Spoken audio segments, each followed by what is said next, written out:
Yeah, right guys, tigere kugeto toda kumbotaura nyaya yakanapa. Nyaya yatikuda kutaura nyaya yakajairika dzatinombositaura masimbo achitaura nyaya dzavo vega dzirelated nezvinodhaka zvinokanganisa vana kusvika papi. Saka nhasi ndoti hanzvadzi yangu kuti mwana uyu yes, so ndoti hanzvadzi yangu because mwana uyu akakura achitamba nazvo dzangu zvokutodaro munhu anokurira maoko medu handimaona, but pane incident yakazoitika kuti sekukura kwaita vana akazosumukawo akaenda kunze kwenyika kusouth africa kukukua chinotsvaga kuti kurarama handimaona, but mukuenda wakaenda chinotsvaga kurarama years back pane zvinhu zvakawanda zvakasangana nazvo zvakaitika handimaona kusvika patiri muzuva ranhasi azodzoka kumba. Saka ndoda kuti timbotaura iri discussion tichinzwa kuti chii kuti mudzidze vane vana antika vakomana kana vasikana vari kuita zvezvimutoriro kana nezvekushuta zvimwe zvinodhakadhaka izvi antika itai kuti vana vadini vakwanise kuti vanzwe vakwanise kuti vadzidze vaone. Let's to break anonzi to break changomuti to break kuti munzwisise anditika dai to break iwewo wakabva kunoko uchinda kuSA ranga rigore ripi zve 2007 yeah right ndiudzowo wakafamba sei yesatsanangura mafambiro wakaita zvako uchienda ukaenda Cape Town ukaenda Port Elizabeth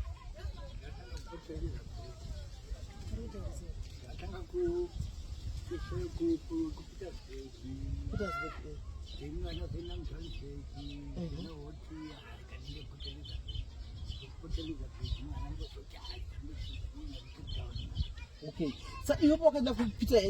Petersburg uchinda waenda kunani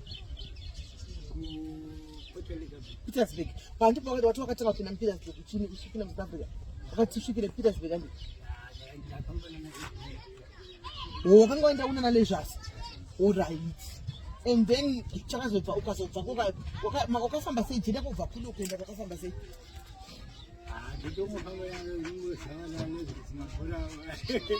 mairo vachadona saka ungori chinoshandiza ungori witness saka makazoparadzana sei wakuenda mberi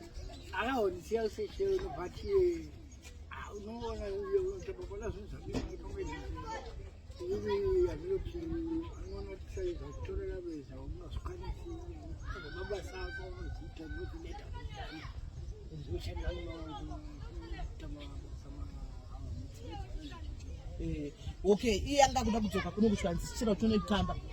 inini ndakuinda chaka mabasa right ndipo kona takushandika ndipo wamuva ukaenda Joburg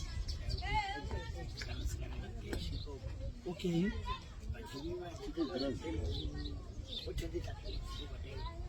baada ya Port Elizabeth sasa wasangana na pechi mkadi mkaroa futi chodona 419 wakazongodarika kuenda Port Elizabeth right washo Port Elizabeth ndipo zvaita sei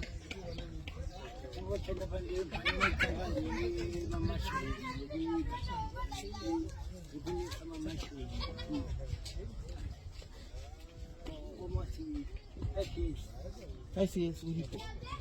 saka chii chakazoitika kuti upinde muzvinhu zvinodhaka what's ndingahotinda kuchinja mai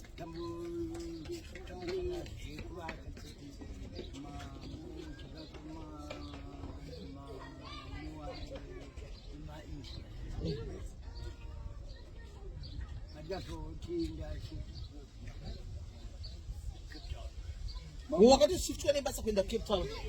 all right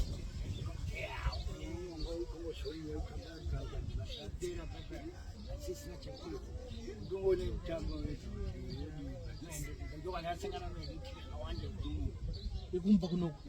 vaitira zvimutoriro vamwe vaita vamwe vangasingaiti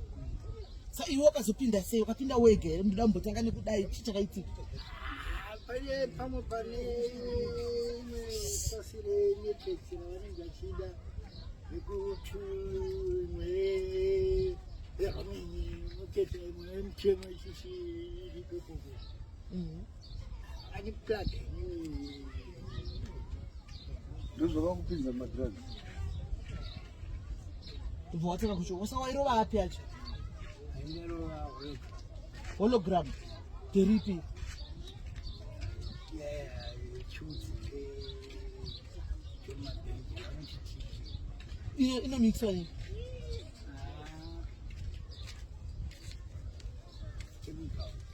chemicals straight maireva street chemicals nemaoneko chemicals mogadzira mega asi notenga utomboendiso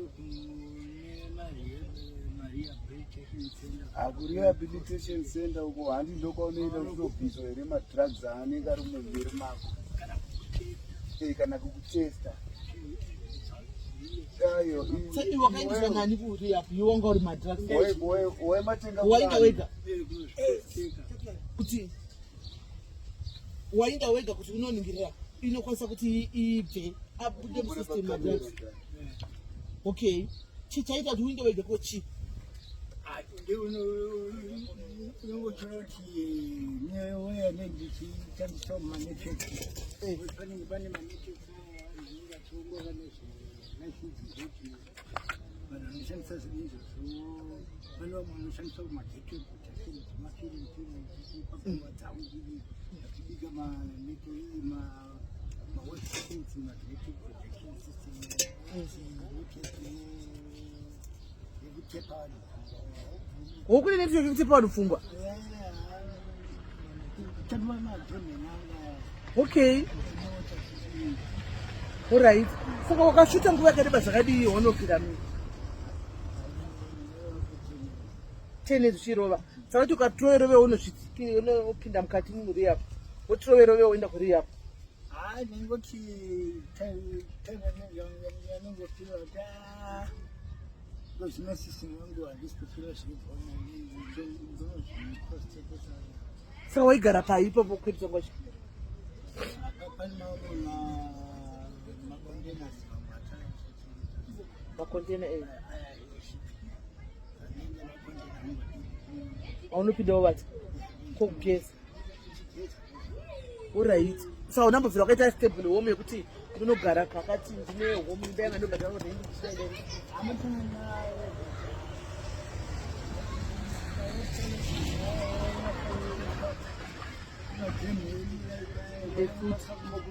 ngokulaita anytime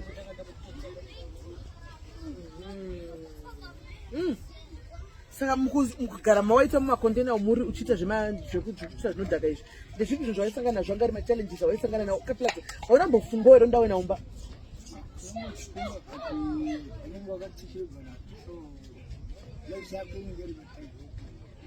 pane vanhu anenge achitokufudza here unenge pane vatorinewo vanhu vanototamba zvibhora zvinokudzakaona kuti sasa anenge achida paari protection yawo istetio achakaigona kuti inodistinaisolar system uko kwaume vanenge vakuda kuongorora life yako kuti particular life pastage yakati unokwanisa kupinda saka isi like wakatopinda ukapinda mazvira haubudi kazhinji kacho okay sai ukatoti alaki kuwanikwa uchibuda ukati alaki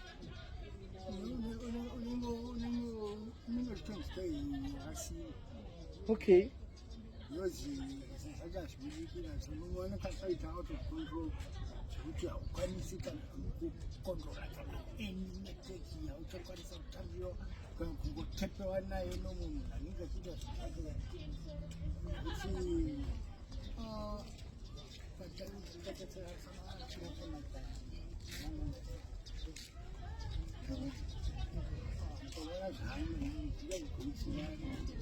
naro dombo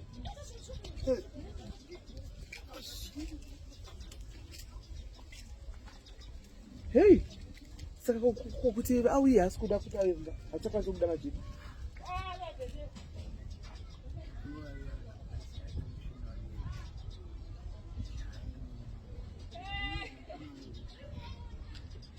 saka ndo rinozodonza pusi wako yausina mazino ndo rinodonza mazino here iroro madombai ndeipiyo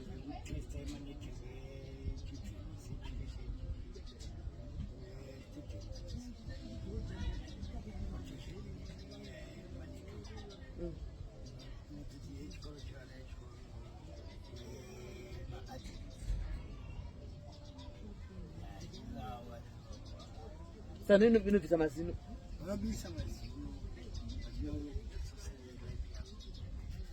Womuntu zvokubviswa mazino. Asi iyo mutoriro pachayo haidonedzi mazino. Iyo pachayo inoyi.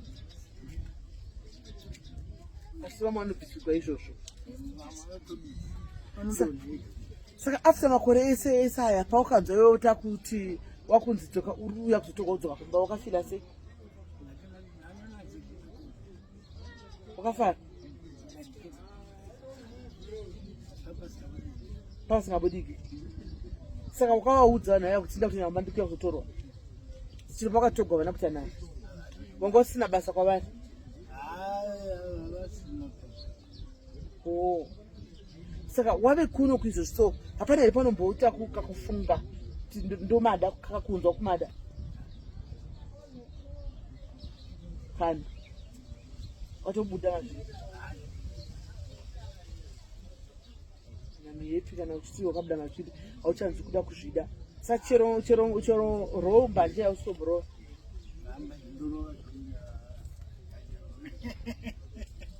asi maigwa here uko kumavanga esaya maigwa here ringi yapo sekukuvadza iyi so yadadonedza chigumwe tatsaya nanhasi chogona kudonha kachigumwe ichi nachimbogadzisa ko chakaita seiwo ichi icho chichingokura chachakondiita sisa rumborwadeiru sokabviswa kupi munomu vakanocheka vakasvina iya vakasvina mukabuda chakabuda pachitutu chaiyo apa gunodambuka uko gugaizi roko gunodambuka tasemone roko uri kuona here munyatsokuona uri kuona roko here uko muri kuriona here gunogona kudambuka roko uko muri kuriona rinogona kudambuka roko rinogona kudambuka saka wadingodambuka kwongobviswa papore achirwadza here kachada achirwadza but achishaishandika i tochifila koicho kubata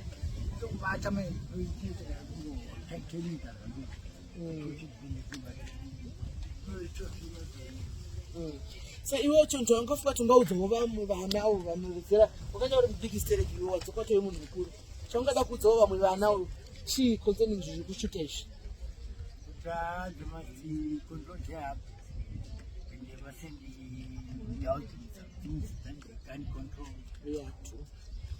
kuti mutoriro hauiti zvokudhaka izvazviti zvinokuisa pasiripo sa chero katoionewo iri apa hauna yashungu hauchina saka ndaudza kuti back home because achangouya guys kubva kuSouth Africa akaita kumutorwa nehama dzake muSouth Africa handisika unaudza kuti uchangouya uri kufunga kuita sei nelife yako like what do you think to do nelife yako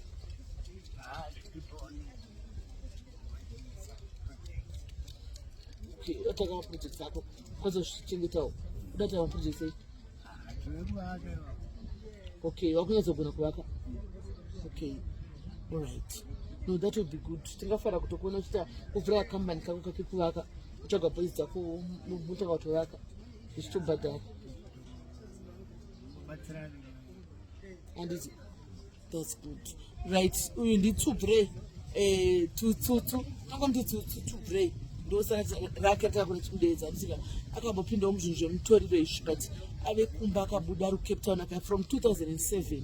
ari kuSouth Africa kusvika 2025 paazodzoka gore rinoi atorwa nehama and tototenda kuti ari right auya zvakanaka because paakatorwa the condition was not as good as how she is looking right now aimprova zvokuti zvokudaro saka kune vanhu vanoshuta mutoriro kune vana vanofunga kuti zvokushuta izvi ishaini kana kuti zvine special zvine maconsequences akaenda ane mazino adzoka asisina mazino tsutsu akaenda ari mwana akanga achingozi kakati mwana totenda upenyu hwake kuti akadzoka at least ari pamwe chete ari one piece vakawanda havadzoki antika so guys tiri kuti pasi nezvinodhaka thank you very much for watching see you pasecond half goodbye